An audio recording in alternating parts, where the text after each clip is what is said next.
irrational way, or to act in to make a decision, irrational decision that they've never done.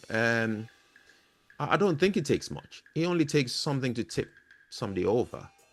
Mm, So it's not excusing it. It's just what can you do? It's become part of life, ain't it? I mean, life's gotten really, really much more. What's the word I'm looking for? Much more hectic, much more critical. To mm, Well, we're living in critical times, aren't we? And as such, I mean, all right. So there was this incident about this guy in New York, and he actually pulled out a gun and shot somebody. He shot two couples, and his excuse was the war in Palestine. You think that's affected him in a way that mm. nobody would have anticipated, nobody would have been able to predict. And as such, there are things that are affecting people. I mean, the riots in Stockport, was it Stockport? No, Southport. It affected a lot of people differently, and they took actions. And these are people that ordinarily might have been peaceful on a good day. But there are things that tips people over, don't they? Somebody's going through a nasty divorce. They're thinking about not losing their children to the other partner. They're left with nothing. Those are things that could, actually tip somebody over, and you could be at the receiving end of um, their the mental state, aren't it? The mental health state. So I don't know I don't know how to approach it personally. I just think just pray that you're not in harm's way while going about your own business, because it could happen to anybody. You know. I mean, it sounds like you're saying, though, that when somebody does something bad, whether it's violence or stealing or whatever, Yeah. you seem to be saying that they're not responsible for their actions, that Right. any crime they're not responsible for. Is that what you're Right. saying? Right. They are 100% responsible for their actions. However, how do you hold them accountable? How do you hold somebody that is not in the right state of mind? How Excuse me, how do you hold them responsible for something that they've done? They probably don't know they've done it. They probably don't understand the gravity of what they've done. So, you know, what are you to do? I'm not saying they're not responsible. I'm not saying they should not be held responsible. They should be held responsible. But to what extent do you hold them responsible? Do you put them in prison? Do you get them the help they need? Um, you know, it's one of those things.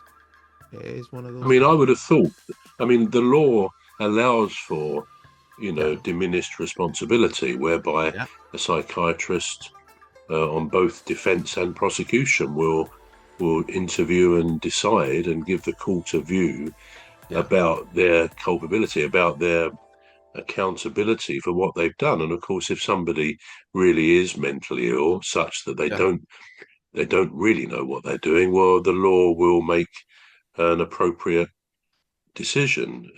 I can remember a case again. It's when one of the Beatles, George Harrison, was attacked in his home in I think in about the year 2000, yeah. and he was nearly killed. It really wasn't said so much at the time. Right. Fortunately, his wife managed to hit the intruder who broke into their home Yeah. with a big heavy lamp, which kind of stunned him and knocked him out. Anyway, this guy was he nearly killed George Harrison. He stabbed him and all sorts of things. It was only his George's wife that saved him. As it happened, he died a year or so later.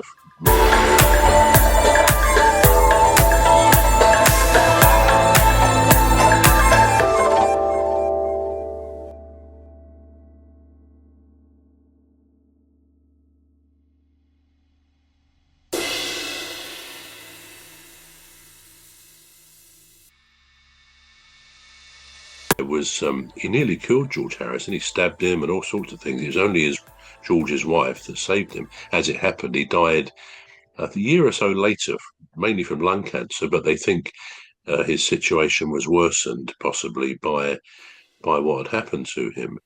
Anyway, the guy concerned was ruled mentally ill, so he was placed into a mental facility Yeah. for an indefinite period.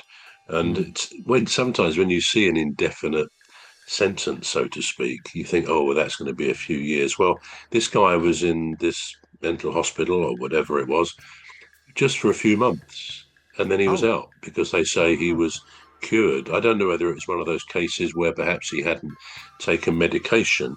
But anyway, the point being that the law does allow for people who do genuinely have an illness. But I would have thought the majority of crime, theft, all that goes with that is done by perfectly sane people. That's what is generally accepted to be the case. But, the things can trigger. You can get crimes of passion and things like that. But, I think ultimately, if somebody steals my phone from me, I'm not going to say, oh, well, you keep it. You're obviously in a mental condition. I'd say, no, give me my phone back. So you have perhaps a kinder approach to such events as I would, than I would. Well, I don't think my leniency extends to theft, really. If somebody's stealing somebody's mobile phone, they're in the right mind because they've planned it. That's what what they've gone out to do. I'm talking about ones that there's no need for the crime being committed. There's no link. Yeah, but how do you know that though? How do you know there's no need? All right, so I don't mean to go into gory details, but there was this incident that is still in court recently, and I think it happened last year, where this guy with a samurai sword went on a rampage. He went on a killing rampage, didn't he? And he actually, luckily, didn't kill that many people, but he did kill a 14-year-old boy. Now, how would you explain that? Would you say, that's why he's in the right state of mind? What would you say to that? Well, again, I think only a professional person, a doctor, a psychiatrist, will be able to make that assessment. But what I